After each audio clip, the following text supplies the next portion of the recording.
Of Government Reform Committee, too, and he's been in the eye of the storm of all these investigations from the Obama years now into the Trump years. Congressman Jason Chaffetz, welcome back. Good morning. Good morning. First off, when the tweets come out on Saturday, what are you thinking? Wow. You wake up in the morning, you have no idea what's going to happen. So, we're going to look hard at this. Devin Nunes and the House Intelligence Committee will take the lead on this. We'll play a role in the Oversight Committee, but I'm going to go into it eyes wide open. We've had experience. The Obama administration's been notorious on this type of stuff, and we're going to look hard at it. You were a victim.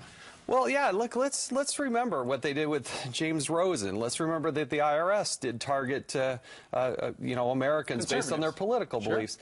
And in my own personal case, I had more than 40 Secret Service agents illegally tap into my records and dive into my background, and that's according to the Inspector General. So this stuff does happen, and it's not necessarily done the legal, lawful way.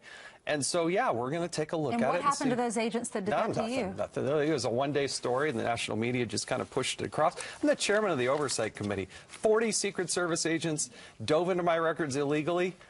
Nothing. Why did they do that to you? Well, I was fairly critical of the Obama administration, and I'm just saying, look, I don't know what the end result is going to be. Devin Nunes is going to take a hard look at this with the House Intelligence Committee. We'll play a supporting role, but let's see what we're going to find. Absolutely. And when you look, okay, so the president says, it sounds like I was wiretapped, and you look at the history, and there are reports in the mainstream media about how a criminal complaint was, or a criminal warrant was sought in June. It was denied. Then it became a FISA request, and it was granted. So it looks like the administration was trying to get into the business of investigating Trump before a presidential election, which is unheard of. Well, the allegation is one of the strongest we've ever seen. Now, following that fact pattern, again, the Intel Committee is going to have to look at that and dive into that. But that paper trail should be fairly evident. Fairly evident. But will you, as chairman of Oversight, find out if there was indeed a FISA request made in July and refused, and another one in the fall and granted?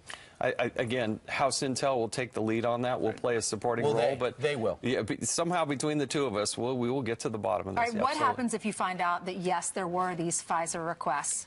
Look, I'm not going to presuppose the conclusion of this, or anyway, I've been in this long enough to know that when you come around a corner, you don't necessarily know what you're going to see, so we'll keep our eyes wide open. There's a report in the New York Times that James Comey wants the Justice Department to come out and say the FBI never wiretapped. Yeah. What do you take from this story? Because it's not a quote. It's according to a senior source that Comey feels that way. It's clearly another leak. Yeah, I saw it's one of the headlines in the New York Times, and it said an American official. I mean, it couldn't be more broad.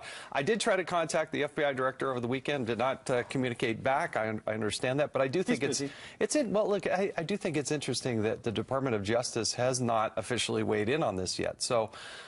It's early Monday morning. We'll see what happens, but...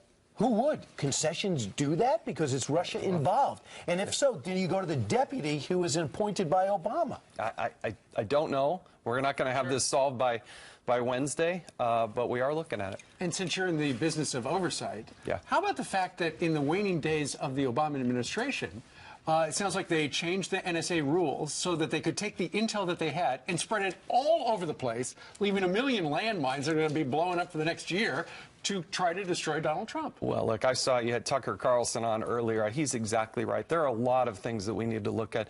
What is the government doing in that regard? What are they doing with facial recognition? What are they doing with tracking your geolocation? These are all things that we have been trying to get answers from the Obama administration on that they would not answer. So we'll continue to look at that. Let's talk about Obamacare. Will there be a replacement this week? There are reports that there could be a replacement. Yeah, I think that would happen perhaps as early as today, and I think even before the end of the week, we very well may see a markup, which is when it goes to the committee, and then they can actually offer amendments and have the back and forth. And I love the process that we're going through. Rather than the Democrats in the dead of the night introducing something and then voting on it hours later, we're going to have an open process where they can actually offer amendments in the committee.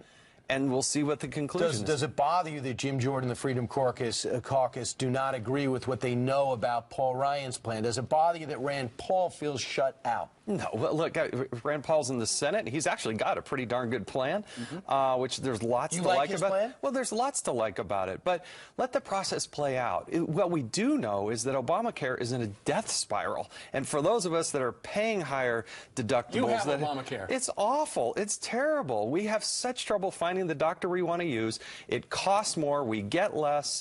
That's what every American's going through, and so it's in a death spiral. We are going to make it better. We are going to fix it. We're going to repeal it. We're going to replace it.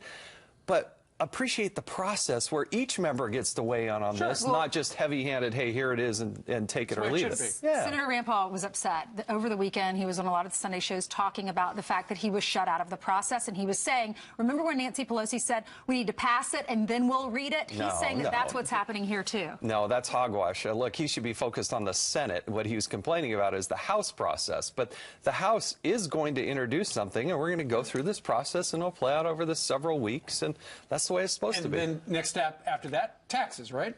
That's the plan. Look, we're going to get some big things done, and that's what President Trump wants to do. It's what I want to do. It's what America elected us to do. So that's what we got to do. Has the Russian turbulence slowed down the agenda? No, look, we can walk and chew gum too, and these are very serious allegations. But I see, you know, the Democrats are over there flailing with their heads on fire, and they still can't figure out how they lost the election. But I see no evidence of collusion between the Russians and the Trump campaign. There was some incidental communication or contact, but where's the evidence on that? They just don't see it. Don't you think that if they had information that would tie, you know, Jeff Sessions, there's a picture of him getting the envelope full of the 50s with the microfilm, we would have already seen that. Yeah, they want to play that movie. They just don't have it. And so, but the Intel Committee, the Oversight Committee, we're taking this very seriously, and we will dive into it, and we will look at it and see where it takes us. Great. All right. Chairman, I'll see you on radio. Very good. Okay. Thank you Thanks so much. Thanks for being with us.